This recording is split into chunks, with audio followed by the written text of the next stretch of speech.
This is the Red Podcast. This is episode number 102. We're talking about playing a bigger game. If you want to make more money, have better relationships, and more success than you've had in previous years, this is how to do it. That's what we're talking about on this episode of the Red Podcast. This is the Red Podcast. Real entrepreneur development. Make more money, work less, and live a life of freedom. No BS advice that really works. Here's your hosts, David Hooper and Laurel Staples. I put up a new project on 99 Designs. I have to say, I love 99 Designs. Sorry to all the graphic designers out there, but 99 Designs is pretty awesome. You know, in all fairness, though, every industry has been disrupted by the web. Taxis via things like Uber and Lyft. Music industry via iTunes. This is just par for the course. Nothing personal against graphic designers. Anyway, I need a logo for the rebrand of my blog, 23hours.com. 99 Designs is where I went, and I was blown away. I've had about 30 designs in the first hour. It's been amazing. I looked on there when you sent the link to me, and then I looked on there about 2 hours later, and there was a whole nother page of entries. It was impressive. Well, we know what we're doing with 99 Designs. We've run about 15 projects on there between us. If you're interested in having 99 Design success, we've got an episode full of tips on how to make that happen. redpodcast.com/9 for that. This is Red Podcast. Red stands for Real Entrepreneur Development. We help you build an audience, sell more products, and make more money. We are business optimizers. We show you how to be more efficient in your marketing and find the hidden money that's sitting right in front of you. And today we're talking about playing a bigger game. It's a new year. We're just 1 week into it. People want to go big. This is how to do it. David, I feel like you're playing a bigger game with 23 hours. I know we talked about that in another podcast episode, but kind of fill us in again about what the difference is with 23 hours because you just switched over. So I had a blog. It was called Big Bold Impact. Laurel and I, when we were on our vacation/planning session, getting ready for 2015, 23 hours just made more sense. The concept behind it is that it takes 23 hours of work to do that 1 hour on stage, to do that 1 hour that you're doing the interview, to do that 1 hour that you're actually getting paid for. You're not getting paid for that 1 hour. You're getting paid for the 23 hours that it takes to get you there. So, yeah, I think it's a really clear message. I think it's better than the more general Big Bold Impact. That was great, but it just didn't click like this one did. Not to me. You had bought the domain, which is an awesome domain, 23hours.com, a while ago. I would say maybe a year ago. I bought it, a little over a year ago. But when we were talking about it on vacation, it just kind of all clicked into place. You know when that happens, when it's just like you've been sitting on something for a while, it's been in the back of your mind, and then it just clicks and it becomes a hell yes. It's like, yes, this is what's going to happen. This is what I'm meant to do. That was one of those moments. It was pretty cool. Definitely. Sometimes I'll have an idea. It happened with the domain that you've been using for your website, Go Fire Yourself, which is gofireyourself.com. If I can get the domain for that idea, for the concept, I'll go ahead and snatch it up. 23 hours, I didn't pay the $10 for it. I had to actually buy that off of somebody, but I knew that it was a good idea. You never know when those things are going to come back around, but I've never had an idea like that hasn't come back around eventually. I like to use a lot of your domain names too, so helpful for the team that we have here.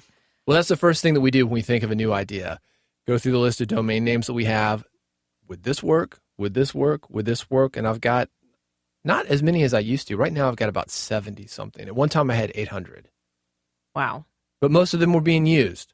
We were replicating all sorts of sites and feeding traffic through dozens and dozens of sites, actually hundreds, about 600 sites at a time. So you're playing bigger with 23hours.com this year, which is super exciting. But what about people that are looking to play bigger themselves? Maybe take their business to the next level, incorporate new habits, just expand and grow? Because I think a lot of people get into that phase, that plateau in their life where they feel stuck. Absolutely. You want to make more money. You want to have better, more meaningful relationships, feel better, lose weight, better health.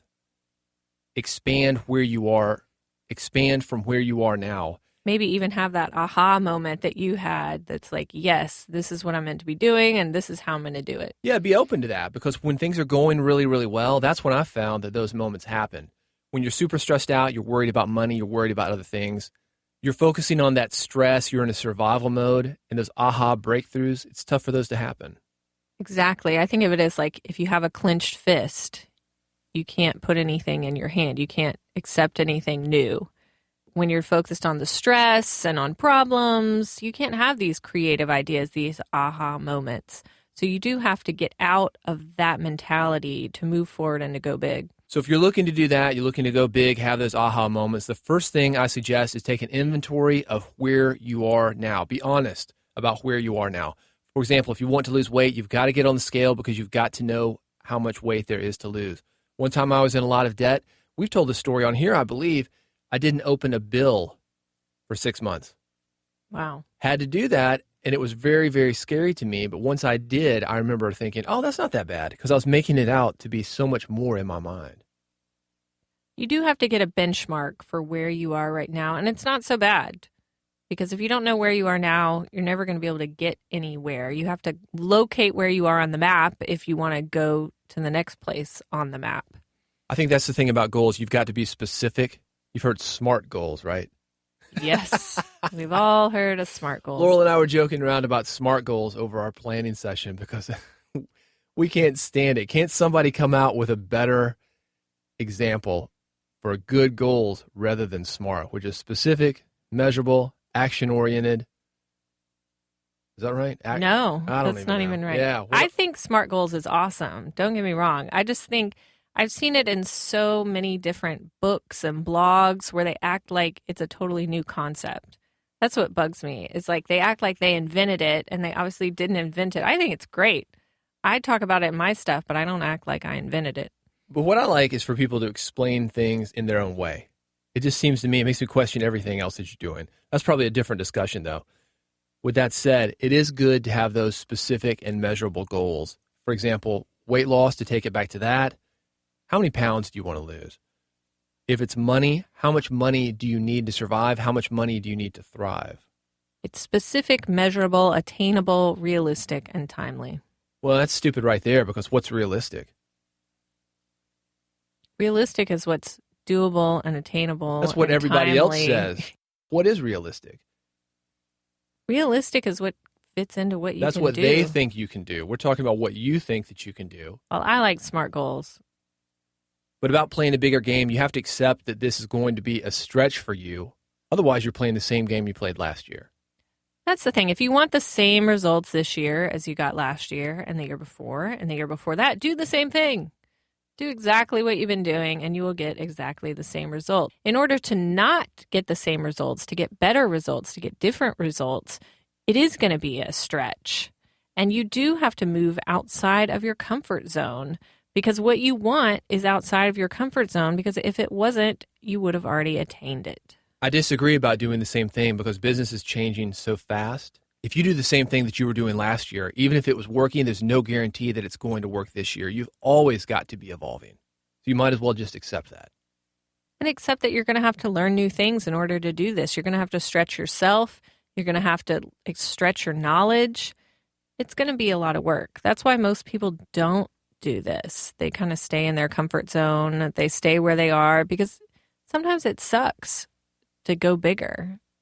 I was at the gym earlier today. We talk about the gym a lot. You and I are there like every day, Almost. at least 6 days a week. You are. I get outside more.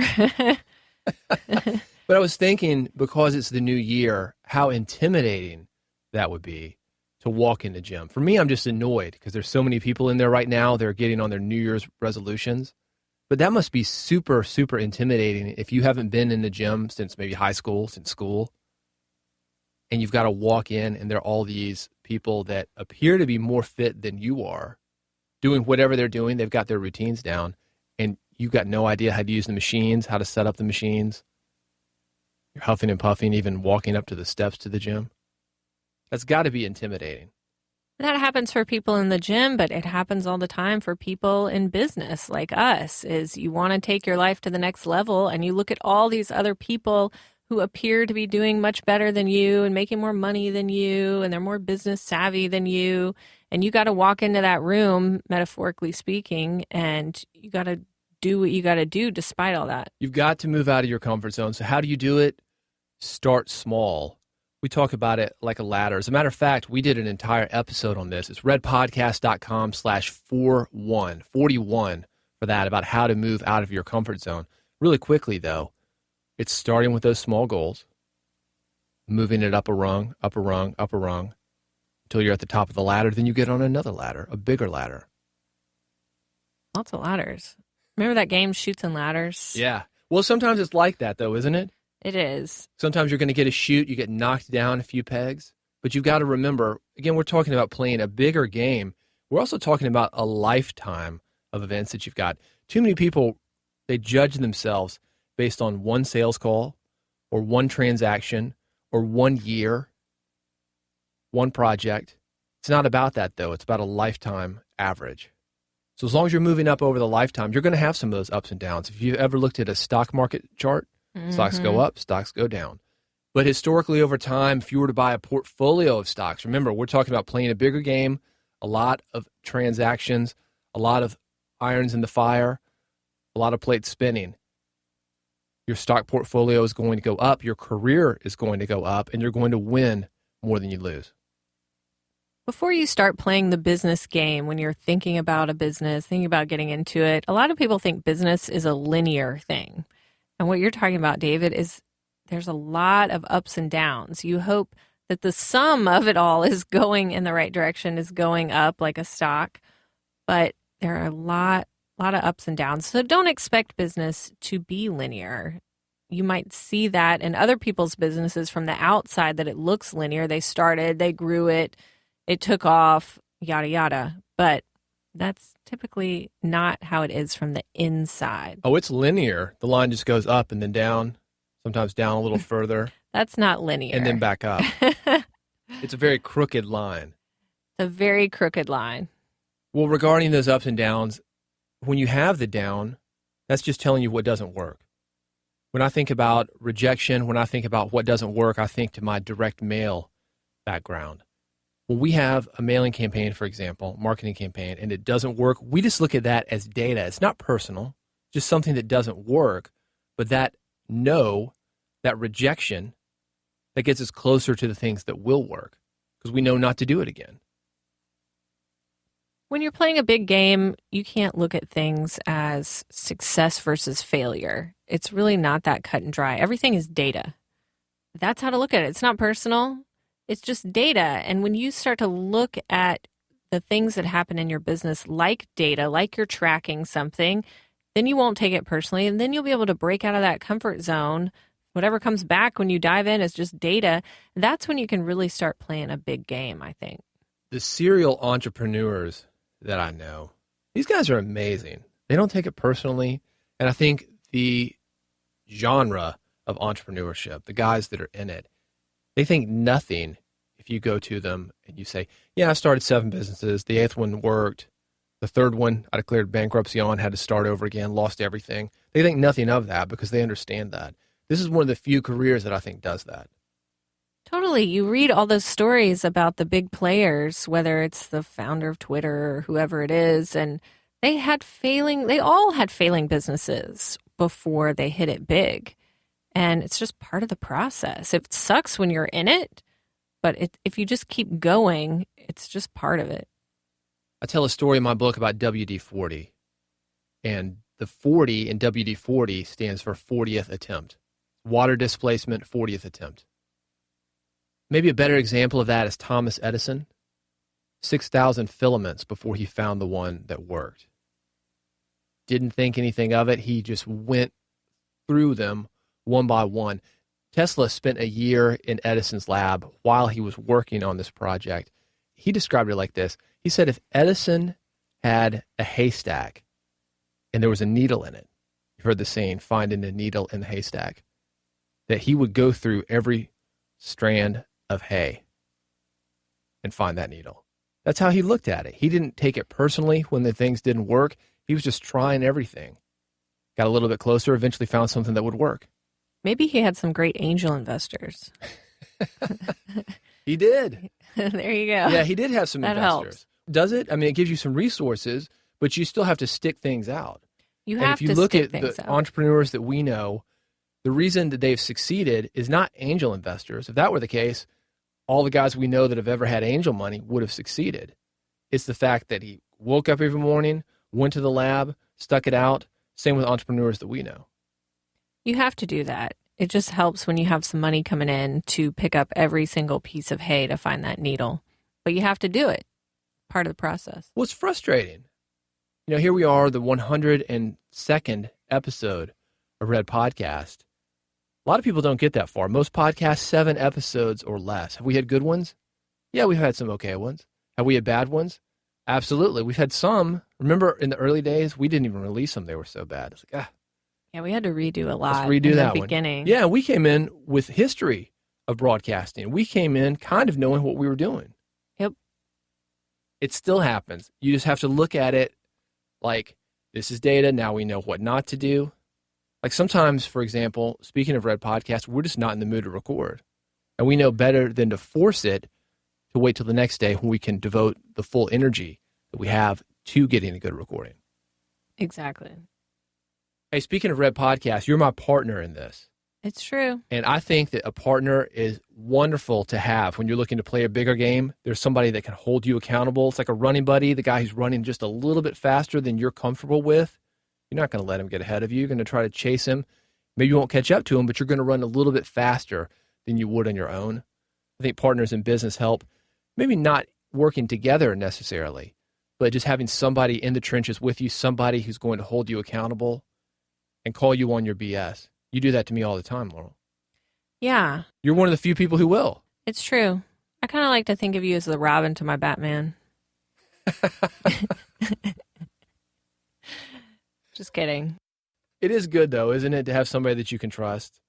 It is. I think you need to find that. If you can't find that with your partner, there are plenty of groups, entrepreneur groups, mastermind groups, meetup groups. I mean, whoever you need to find people like you who are willing to hold you accountable, and you might do it for them as well. But finding people that are in the trenches with you, people that you trust, people that you can play a big game with. Somebody who's going to give you that feedback that you may not want to hear because it's not going to feel good, but it's going to help you get better. Our Toastmasters group, every speech is critiqued.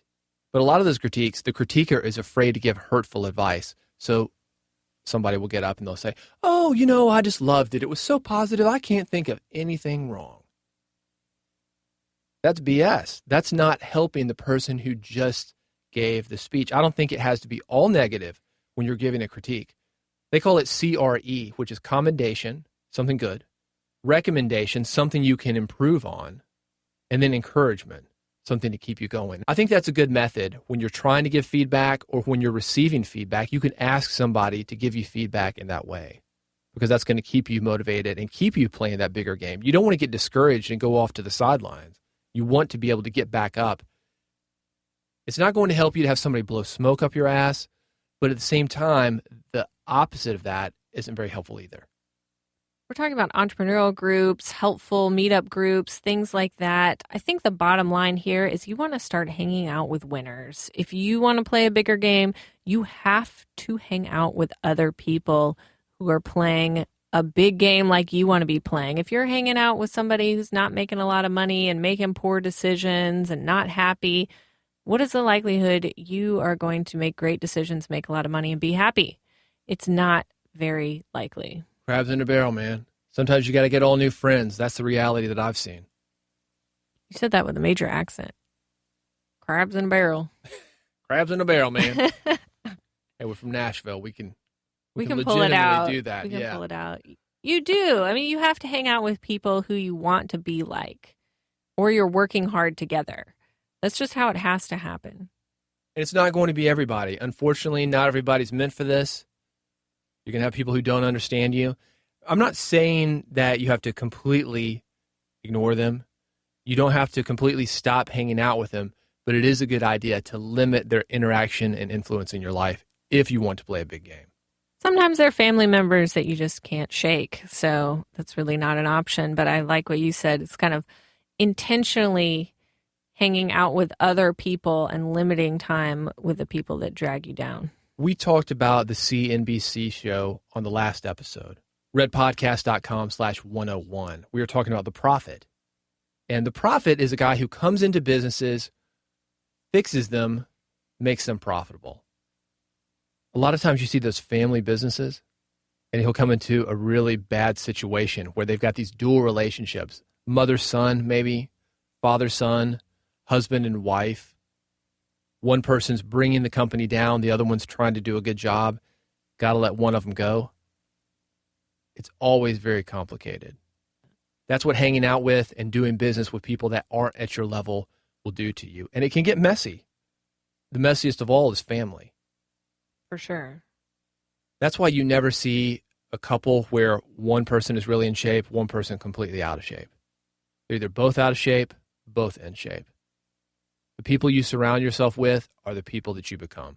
David, when you and I met, we made a pact, a rule, if you will, that we were going to ask for what we want.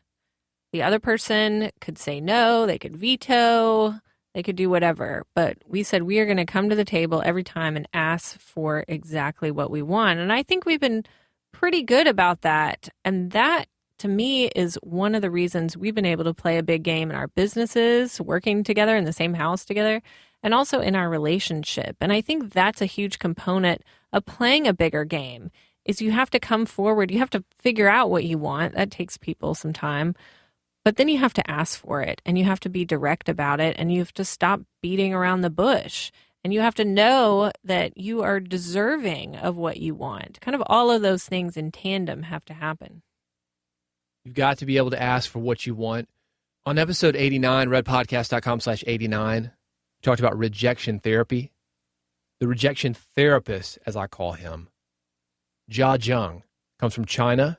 I'm actually interviewing him on redpodcast.com, episode number 103. So redpodcast.com/103 if you're interested in hearing that. He asked for what he wants, and it's inspiring as hell. He was with these guys. They were at the airport, asked to ride in a helicopter. But not only ride in it, to fly a helicopter. The guy said yes. Wow. Hey, I want to fly a helicopter. No harm in asking, right? He's doing all sorts of stuff like that. We've got his story, redpodcast.com/103. Speaking of rejection, the opposite of rejection, yes. I call it hell yes. There are things that you absolutely don't want in your life. Those are easy no's. But there are also those kind of lukewarm opportunities. For example, yeah, I could take on this client, but the money isn't really there for me. I'm not really going to enjoy the work. I could use the money, but it's not really going to make me happy. That's kind of a mediocre yes. There's some good things, but you might not want to get involved. Those are the things we say no to as well. For us to get involved, whether it's a dining room table or whether it's a client that we're working with or whether it's something like Red Podcast, it has to be a hell yes. All the way around, we want it to be fun, engaging, lucrative, and have some ease. It might take a minute to get to that point in your life where you have the opportunity to say hell yes to things instead of just a yes or maybe.